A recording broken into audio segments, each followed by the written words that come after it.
Welcome to this week's episode of What's at Stake. I'm your host, Bryan DeAngelis, partner and head of the Washington office here at Penta. And today I'm joined by my colleague, Elliott Owensby, a managing director in our San Francisco office, and our special guest, Katie Mitchell.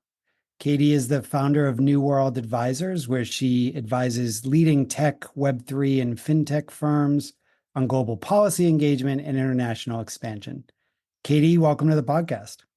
Thanks, guys. Happy to be back home virtually with each of you. I'm beaming in from Singapore, and hot take for those listening is, I don't know when this will be recorded, but we are running concurrent to the Harris Walls interview. So grateful that you guys are stepping away from that and having this conversation. Yeah, we're excited to have you. I think they'll get slightly higher ratings than we will, so don't mean to disappoint you from the start, but it's good to Bryan, just have a little optimism here, but right. we'll go from there. Might be our most global podcast to date, hitting San Francisco and Singapore, but I think I'll be drinking my wine as you guys might be drinking your coffee, but our coffee over here, yep. So Katie, I just, we've worked together before, but reached out a few weeks ago. You author your own newsletter on Substack titled The Worldview. I suggest everyone go subscribe. But you had a great piece, a vibe check for tech, which started to look into what you call the emerging tech of crypto and AI, and really an argument for a potential Harris administration having the opportunity to reset the dialogue with tech companies and U.S. policymakers, particularly the Democratic Party. We need a more bipartisan approach, a little bit more optimistic, in my view, about the opportunities that tech can unlock for everyday people. So let's start there. You called it a vibe check. What does that look like? Yeah, I mean, I think so. It was a very cathartic piece in some ways, because if you occupy the corner of the internet that I am so fortunate to call home, it's been a really interesting place over the summer months. So having worked in kind of emerging tech and with a lot of crypto firms of recent, obviously Twitter has a really important role for those companies. Users are really active and vocal. And I think unlike most industries that have existed up until this point, it is actually the town square for tech in a way. Like there's this constant feedback loop. And I think that, executives and founders take the feedback that comes across on Twitter really seriously. And so it can seem like an echo chamber, but it's also a really important kind of sounding board for that aspect of the world. At the same time, I am a proud Democrat and have a lot of, really fun, engaging kind of political banter on my feed as well. There was a lot of prognosticating in, let's say, May, June as to what was going to happen with, Biden's decision to either step down or run. So when my newborn baby, now a bit older now, was up in the middle of the night, I did not object because I wanted to scroll and to know what was happening. And so we were on the same page there with constant night wakes. But those kind of two corners, like, don't really work together. I think I confused the algorithm in some ways Sure. because of the kind of like recent dynamic with, I would say, top line members of the Democratic Party, not the entire party as a whole, and the kind of perception by crypto Twitter on, who has their interests at heart. So that was really interesting. And there was such a vibe shift across the party, as you guys know, like memification, pillification, whatever. Biden stepped down and Harris was announced as top of the ticket. And it was just this very like kind of hostile stance from a lot of really the kind of vocal minority, I would say, on crypto Twitter. And then this like joyous, jubilant vibe with my home party. And those just stood in opposite. And we talk a lot about optimism an opportunity in the context of the digital economy and tech in general. But those things really did seem to kind of stand in contrast to one another. So I wanted to articulate a vision where like, hey, these things should really kind of start to coalesce, because I think there is a lot more there. Now, a lot's changed. A lot's changed even the last 24 hours when it comes to politics and this cycle and crypto. It's very interesting. But that was kind of the vibes were not aligning, and vibing was something that I kind of picked up on. And a lot changed even if you rewind the tape. Like it was a moment where Trump started really embracing crypto, which he's been Yeah. skeptical of in the past, but Yeah. feel something on it. At the same time, Biden had his, tough debate performance, and then Yes. so it just seemed to create this like collision between those two, like you said, corners of the internet that then prompted so much expectations and questioning of what will this look like under Harris, that I think has led us to today where we're starting to see more and more of that come out. Yeah. Yeah. And it's something that, I mean, it's interesting because when I first started working, I've always been sort of in tech policy, but on more kind of like the frontier side, tip of the spear innovation, of which I would kind of count crypto as part of. I mean, it is an interesting arena where it had been kind of like hyper masculine. There was this kind of Yeah. energy to our industry that I think has sort of moderated out, but you see that reemerging, like the Venn diagram of Joe Rogan listeners and those who are very kind of vocal on this topic is a circle, I would say. And there is a certain energy to it, but I don't think that is really indicative of the entire industry or of like kind of tech in general. But it felt like such a seismic kind of shift in the course of just a few months, from the spring to summer. And I think I think two things are important. One, I do think it's incumbent on the transition team and Harris's advisors to really keep an open mind. At the same time, the way that you court kind of a candidate is not to incite violence and to have such hateful rhetoric, which we see. Oh, that politics 101. Yeah. Yeah. Like I was really taken aback and sort of turned off by what I'm seeing in the industry in which I kind of work and advise, and I'm kind of like mutually vested. So I'm not entirely kind of agnostic as to outcomes in either arena, and yet like really turned off by it. So you can imagine someone who's neutral or even apprehensive isn't going to want to jump on the boat that says like, yeah, let's rally and potentially worse. So fun times. Well, and same, I wanted to get more from you on that, because say a little bit more about, I know this is something you feel strongly about, and I think it resonates in your piece. A lot of the core values in emerging tech, broadly speaking, but I think you could certainly apply them to crypto as well. Like they certainly mirror, and I'm going to use like little L liberal values, like in politics broadly.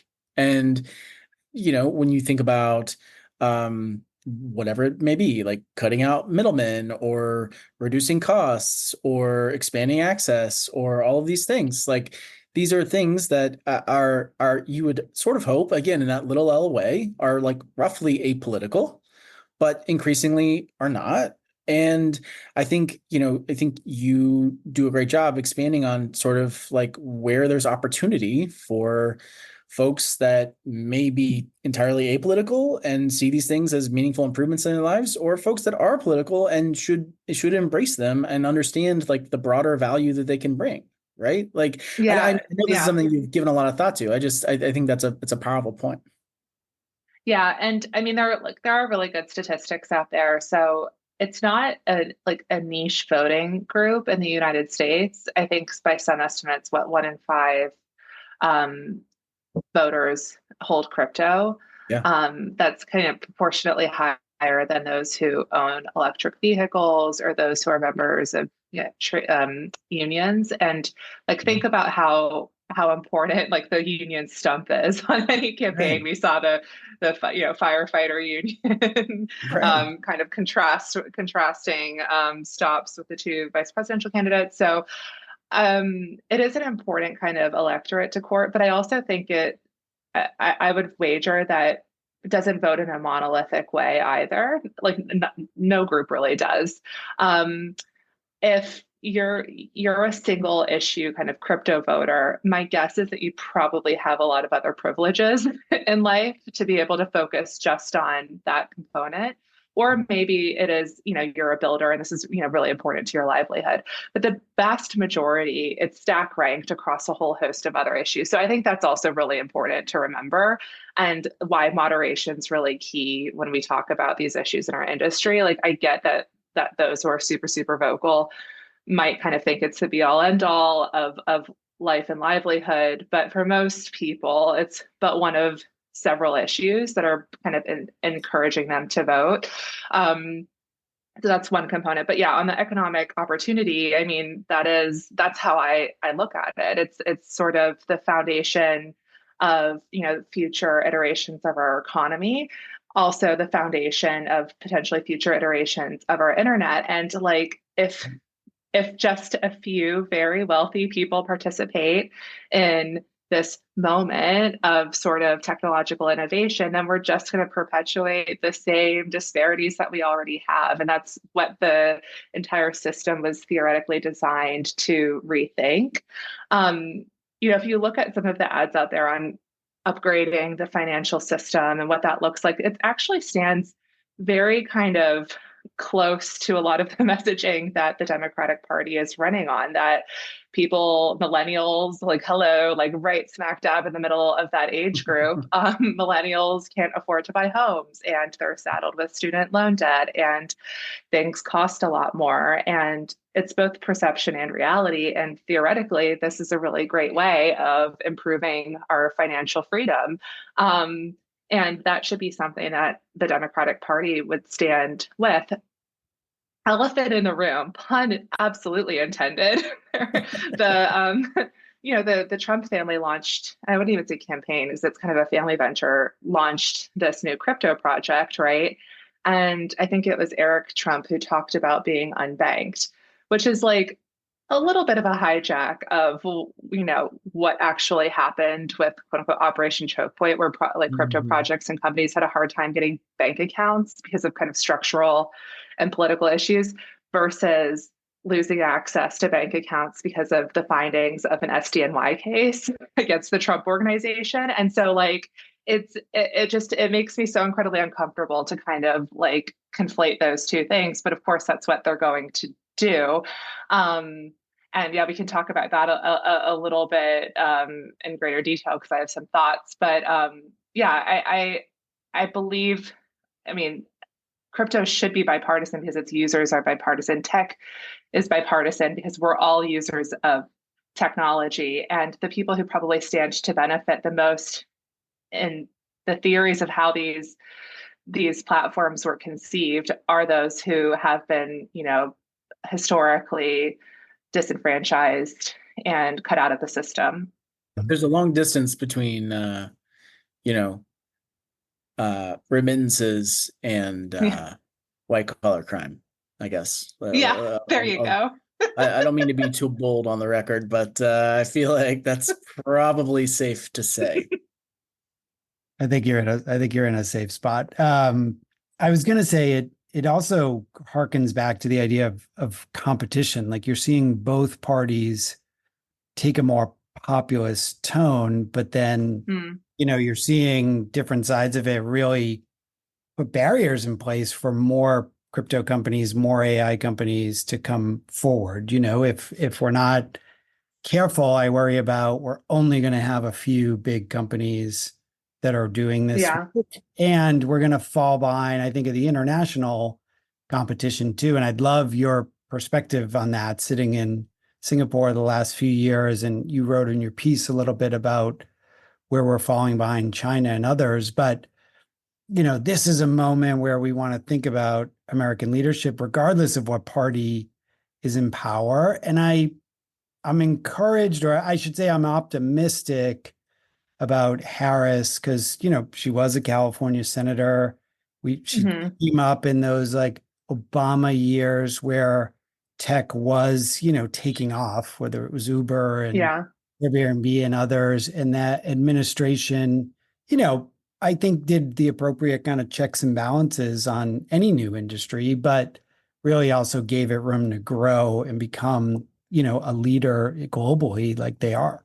Yeah, no, I totally agree. And I think that, I mean, for industry to be successful and competitive globally, we have to have some foundation back home. I think that's really clear. And so the USG does in like its own economy and its companies disservice when it falls behind on creating kind of the regulatory clarity that it takes to survive and to thrive at home, let alone abroad. And it is really interesting. I mean, I meet with policymakers and regulators across several regions, and there's a courtship and a warmth about emerging tech. There's a desire for U.S. firms to invest. I think concurrently, what's really startling is when we talk to companies who want to come into the US who are operating in this space, there's a desire, there's a recognition. Like if you look at even, gaming or different sectors, like set aside the kind of financial use cases, um, there's a recognition that there's a potential huge customer base in the US, but they're just not willing to take on the sort of regulatory burden. It's a cost concern of what kind of lawyers you have to hire. Is there going to be operational certainty? So that puts a complete chilling effect on partnerships between international and US firms serving the US market. It puts a chilling effect on investment back into the US. Mhm. And it does make it a little bit harder. Like if you're a US firm or a collection of US firms, having the US government have your back overseas is a really nice component of being a Yeah. US operator. And that's a really traditional dynamic that a lot of industries have. Our industry doesn't have that because we don't have that sort of foundation back home. So in the absence of that, I mean, you do see, and obviously sort of there are different takes and different approaches to emerging tech that someone like China would seek to kind of proliferate. It's much more centralized and control, and there's a whole kind of different policy imperative for them to kind of dominate these sectors and these standards that inform the sectors. But there's really close coordination between the central government and their large tech platforms. Like there's like just a clear campaign if you look Mhm. at like international organizations and standard setting bodies and where there's a proliferation of kind of mobile, cloud, chip, a whole host of different sectors in Southeast Asia and sub-Saharan Africa. And it's just, yeah, it's a very well executed and calculated ambition. And I feel like we would stand to gain a lot if we had a coordinated approach to technology diplomacy. But again, it's hard to do that if you're still fighting battles back in the Yeah. US itself. It seems to me, and you said USG earlier, for all of our listeners at home, that's the U.S. government, I believe. I'd be curious. I feel like, and I haven't given this as much thought as you have. I feel like, especially in emerging tech, especially in these frontier industries, there is more global flexibility than ever before. Like you can run a lot of these businesses, you can start new Mm, businesses, you can bring on talent around the world. yeah. And for many of them of a certain vintage, because to be honest, I mean, I got to think about it a little bit, but I don't think you'd see companies in the US that have started in the last 4 or 5 years, right? You're generally talking about firms a little bit more mature than that. I think a lot of them have given serious thought to going abroad or to Yeah. even like there are opportunities in Singapore, there are opportunities in Korea, there's opportunities in London, all of them driven by the ambiguity around any number. I mean, like crypto is, I think, a strong example. Yeah. I think you can make this case around AI. I mean, I'm in San AI, Francisco, yeah. and I mean some of the issues being debated in Sacramento are kind of a similar, like not existential, Yeah, but yeah. certainly like a meaningful change to your business and how you operate. Like, how do you see it? I'm just picking up on your point about, the firms that are in the US or operating in the US today have a difficult road for a number of reasons. The firms outside the US that want to come won't come for basically the same reasons, right? Like, how do you see sort of a little bit of the irony, I guess, or the tension, Yeah. like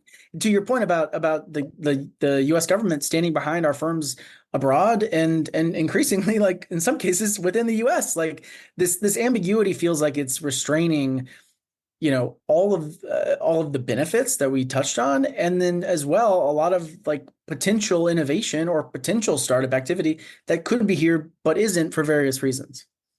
Yeah, I mean, I think there's like a whole menu of items that you need for a vibrant startup ecosystem. And to be fair, when we meet with lawmakers around the world, they often say, like, we want to recreate our version of Silicon Valley. So if you're a leader though, like there is kind of only one Silicon Valley right now. There are ambitions to replicate, but because of that menu, which includes kind of like access to talent, like really qualified breeding institutions, for lack Yep. of a better word, like Yep. you have Stanford, obviously, and Cal. Go You Bears. have, Hold on. Just want to make sure we yeah, get that I in know, there. I Go know, I Bears. know. Okay. I have Great. We'll to edit that Go out snow, Bears. later. Beat snow BC. across Yeah, the we covered that bay. earlier. All right. Right. So you have a number of those kind of like feeding institutions, Yeah. academic incubators, if you will, access to capital. I mean, come on, that's pretty unparalleled as well, compared with a lot of other places. And I do think that there is an ability within the context of the US to kind of start anything. I mean, that's so uniquely, having lived overseas, there is something. I hate, tropes are frustrating, but like the American dream, like we don't there are not really equivalent parallels in a lot of other economies Yeah. yet. So there is a special and unique quality to the possibility of innovation in the United States, and particularly in certain kind of pockets of the US. But I also think it's true, and you're right to say that, if in these new emerging and kind of frontier areas there is a reticence or even a potential hostility toward them, that that could potentially open the door for innovation to be conceived and built out of other places. I also believe that, like, if and when we get our stuff in order and we start to pass legislation that provides clarity for emerging tech, that the gravitational pull back to the US for those who have left will, like, just kind of, it'll just, I think there'll be a boomerang effect, right? So if folks do leave for whatever reason, they feel as though the uncertainty is just too persistent, that those unique qualities, I think, will prevail. But it is important not to kind of squander the moment. Yeah. And like, I think it's also important to recognize the possibility of sort of unifying and bringing together the benefit of like a distributed workforce and everything that you've alluded to, Elliott, because it's true that you can hire really great talent out of a lot of places outside of the US, and they can work together with folks in San Francisco or Texas or New York or wherever. And so it doesn't have to be a us versus them Yeah. sort of dynamic. But it is interesting. You do see like leaders and parties and politicians across the world really embracing and wanting to attract investment. And the last thing I'll say is, like, I don't think that emerging tech has been kind of politicized or partisanized to the extent it has in the US and like almost any other jurisdiction. And I don't think that that's even true within the US. I think it's almost a generational divide as opposed to kind of a partisan divide. But you do see kind of a broad appreciation of the importance of, inviting these technologies in and to kind of grow and thrive from within in most parts of the world. So I'm like pretty optimistic that we'll meet the moment at the right time. Are you, and maybe a question to either one of you, are you starting to feel that shift already? I mean, I am encouraged not only on crypto with like the Fit 21 vote, earlier this spring Yeah. in the US Congress, where you saw a lot of Democrats, really start to move that way. I think we're seeing Harris not sprint towards, a new position on crypto, but certainly not be pulled at the same time by kind of the Warren wing of the party to automatically be anti. And I'm watching Schumer do a lot of work on AI, and I thought the Biden, Mhm. Administration took it seriously enough and started in the right way. I still think we're behind, don't get me wrong, but I'm starting to feel like I don't want to call it rock bottom, but the turning point where we start to win back and move back towards bipartisanship has started to happen. And it started to happen this summer. And hopefully we'll see some good results in November that keeps it heading that way. Are you feeling that? And Elliott, I'm curious, your thoughts. Yeah, Elliot. I mean, you're maybe closer to Washington even than me, but I mean, one interesting kind of like timestamp and how I measure time is when I came back from maternity leave. Like there were a lot of things that were kind of static in terms of policy progression around the world. But where I saw the most momentum was actually in Washington, and so that was really encouraging. And it's like there's Fit 21, but then also, other legislation in the Senate that I think indicates a willingness to actually collaborate on, a bipartisan bill for industry. So that's great. And that, obviously speaks to more the crypto side of things. So yeah, candidly, like I think the thing that I'm nervous about is that if there's kind of a one side public embrace of technology of like emerging tech, and let's like choose crypto and the sort of like Trump embrace of crypto and the family project that we alluded to earlier. Every project that the Trump organization has shipped, if you will, has in some ways potentially like scammed users and consumers. And our industry is so much more than that. There are bad actors. It would be catastrophic for one of those bad actors to be a presidential candidate and their affiliated families, right? Like that could set us back in ways that FTX collapsing and kind of other key moments have. So that to me is like that makes me a bit nervous. And it's not to say that project isn't, completely sound. I don't think there's enough kind of information on it since it was just released, but I'm keeping an eye out because there's the policy element, which is important. We need to protect consumers and we need to create clarity for companies to grow. And then there's kind of like the personal gain side of it that we're seeing emerge. And yeah, that gives me a lot of pause as a Democrat. Even at the root of our politics, where we just are so much in the game of if certain figures on either side touch it and say it's good, then the other side has to say the opposite, right? That it's bad. That's also true. That's also true, right? Like even the embrace itself creates this kind of interesting tension. But like, again, if something were to happen with that platform, can you imagine? And how are you going to get sort of the unconvinced of the Democratic Party to then embrace the industry as a whole for all of the reasons they should, for all of the issues that we've talked about? That makes me nervous. That's why the partisanification is, I think, potentially harmful as a whole. The politicization is good. Look at this. Emerging tech is a political issue. We all use the internet.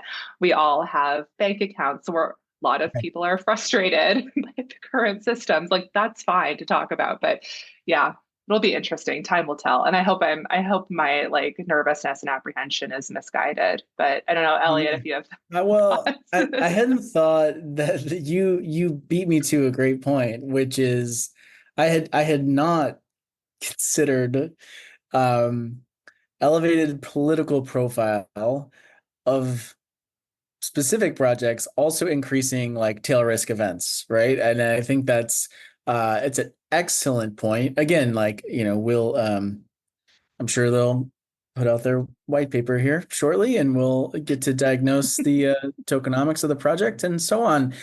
I think I think broadly for me, I'm cautiously optimistic. I think there's a turning point here where the knee-jerk reaction to new or to innovation, specifically in the Democratic Party, feels like it has begun to ebb.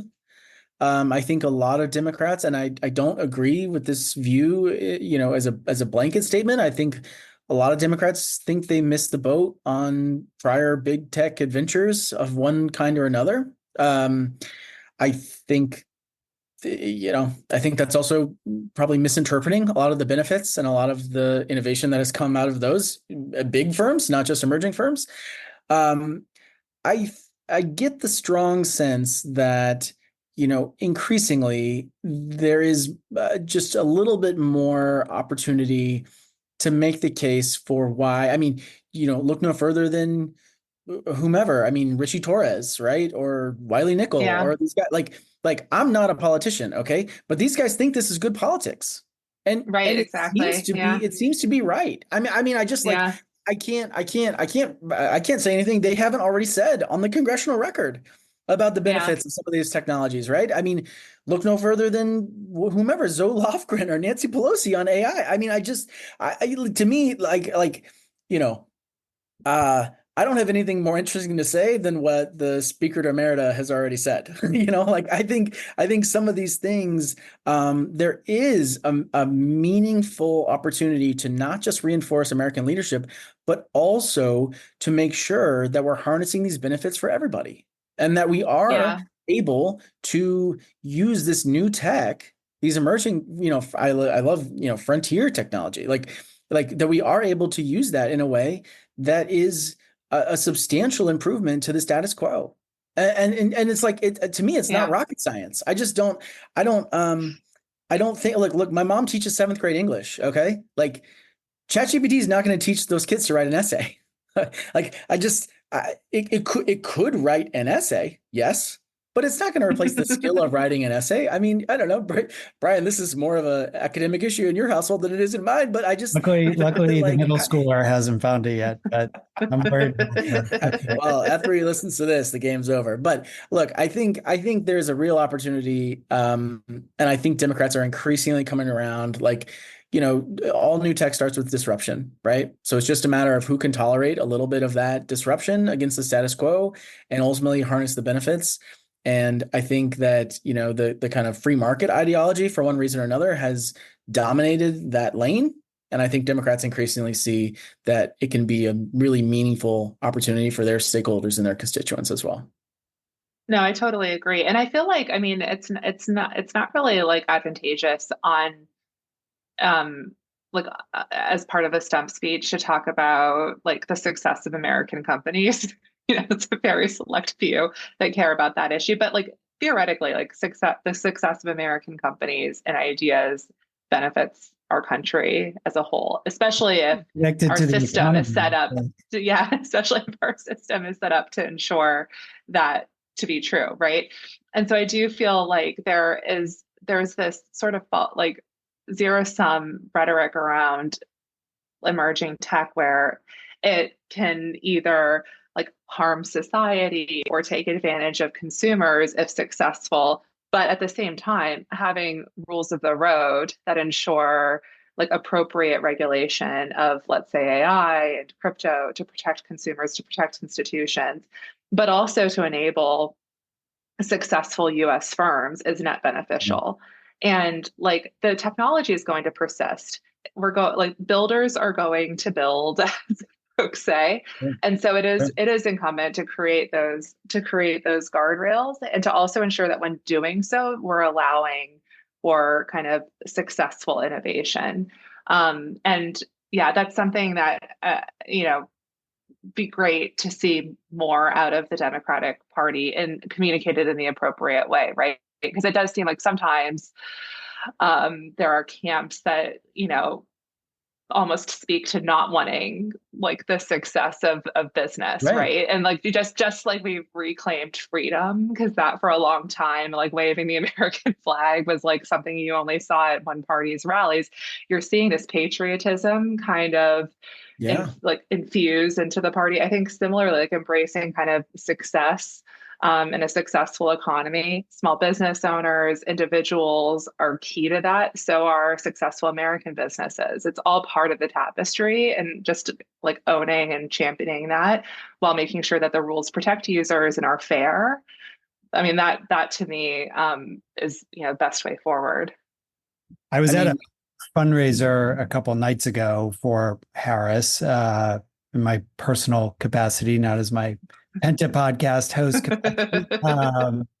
But they got asked this. It was a couple of our longtime staffers, and they got asked this question, and the answer was pretty close to where you were just saying. It was, she understands, having been the senator from California, having been attorney general, she understands kind of the importance of those technology hubs and what it means for the economy and innovation. But she's going to always ask, what does it mean for workers, and what does it mean for consumers? Yeah. What does it mean for our going back to kind of our competitiveness? How's it going to help our economy? How's it going to help us, globally continue to compete for the best and the brightest, and have the best companies in the world and the best workers in the world, et cetera. So I do think, again, there's kind of this hopefully continuing shift happening a little bit in the Democratic Party, that, when we get out of our little corners of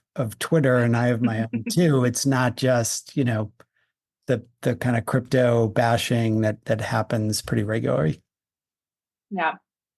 But I think you hit on something pretty profound though, Bryan, which is that the only happens once in a while. The experience. Yeah, no, say more. I sorry, I meant to say you actually hit on something pretty profound, which is that her background in California, and look, let me just take my full boosterism here. Okay, like there's a global nature of the California economy, full out. Yeah. That's across tech, that's across agriculture, that's across talent, that's across, and I think there's no doubt. I mean, of course, in 2024, we would never dare call anyone a globalist. That's not what we do anymore. I do think that there's something core and less insular by default to having seen some of the benefits that these major global firms and these new disruptors and innovators can bring to an economy. And to me, that is something that I think is probably underappreciated in the kind of background story, right? And I think has a major, Katie, you mentioned we could do another hour on why more people should appreciate successful American businesses, but it's kind of a field from where we are today. But I think and I think you see this in a totally different or maybe inverted way, right? Is like how we take a lot of that for granted, and probably, I think so. Getting back to the kind of core of it, like we shouldn't, because there's no reason why eventually we won't be a leader in some of these industries with some of these firms. Yeah, I agree. And I think that, it's interesting because we do have people kind of travel through a lot from the US, and they ask like what we're seeing in Asia. And I was recently in conversation with a number of congressional staffers who are coming through Singapore, and we are talking about kind of semiconductor industry and the CHIPS Act. And, obviously it's like old school tech, very kind of important and existential to frontier tech, right? Like those things also are not mutually exclusive. And it's really interesting because I think that bill is really important, and it kind of signals a reckoning. And a lot of folks talk about kind of the missed opportunity with semiconductor and the concentration of kind of the supply chain issues into a few markets outside of the US and what that means. And COVID shone a light on what kind of exposure risk you have when you don't have industries onshore. At the same time, and it's hard because the US is at scale. I live on a tiny kind of city state, and I knew mom not cycling a lot. I would cycle around here all the time and like do multiple loops around the country because there was not enough real estate for for one of my workouts. Like, so to affect change here is really different, and it's impossible to compare. But there are like kind of bespoke lessons about how we can think about embracing, new tech and embracing sort of even traditional tech in service of. And one thing that I think the Singapore government's done a really good job of is getting their kind of a long-term planning, have an inclination toward long-term planning. There's an ambition to like build out the island and to accommodate more people. And I look out at the sea, but they're going to create a whole nother island in 50 years. So we won't even be, like really long-term view. So to that end, long-term view around sort of employment resilience and looking at with AI kind of coming to the fore and with the services industry being so crucial here, financial services, tech manufacturing services, how do they create a resilient workforce? And like pre-skilling, not just reskilling, but pre-skilling. I just coined that pretty good. I love that. There. Wow. Thank you so much. Yeah. Might Not a see cost that worked person, in a but lot you of- can borrow it. Yeah. Penta client. Pre-skilling Thank you. Yeah. Pre-skilling their workforce so that they have that, they're insulated from the potential kind of ramifications that people think about when it comes to AI, but also so that they can harness. It's really interesting. I don't know the exact number, but I want to say it's something between 15 and 18% of NVIDIA's revenue comes from Singapore as a distribution hub from this tiny nation state, right? And so they're really thinking about how they can align, personnel and economy to the way of the future. And there's no reason why we shouldn't do that in the US. And I know we've talked a lot about like California and the like, but there's no reason why we shouldn't be thinking about kind of reskilling and pre-skilling our workforce aligned with emerging technology. And so it goes back to like when I talked about tech diplomacy, like you have to get it right at home first. Same thing with how we embrace technology and see it as an opportunity at home. You have to like move past this. Should we embrace it? Should we like regulate it to death? Rhetoric, find a way forward, and then start to kind of cultivate the right environment so that it actually does benefit people outside of these like centers of elitism that we've talked about so far. So there are a lot of lessons to learn once you get kind of past the polarization of politics. Well, I was just going to say, I think everything you just described there is bipartisan, right? The pre-skilling, right, upskilling. So there is a lot of opportunity there. So unfortunately, I think we need to leave it there. I'm seeing the clock, the alarm clock go off here, but I'm going to end stealing another one of your lines, Katie, from the article, which is, we need to continue to do our parts and to make tech fun again. And I think like these conversations and some of what you're talking about there of getting, members and other influencers excited about pre-skilling, upskilling, innovation, what we can do globally. I think hopefully we'll continue to see this shift in that direction. But really want to thank you for coming on. This was a fascinating conversation, and love to have you back on in a couple months as we talk about agendas for next administrations. So we'll find another time to do that. Yeah, thanks, guys. It was lovely to chat with you. Thanks. And to all our listeners, remember to like and subscribe wherever you listen to your podcasts. Follow us on Twitter, X @PentaGRP, and on LinkedIn @PentaGroup. Additionally, you can hear more from Katie by subscribing to her newsletter, The Worldview, on Substack. I'm your host, Bryan, with my colleague, Elliott. As always, thanks for listening to What's at Stake.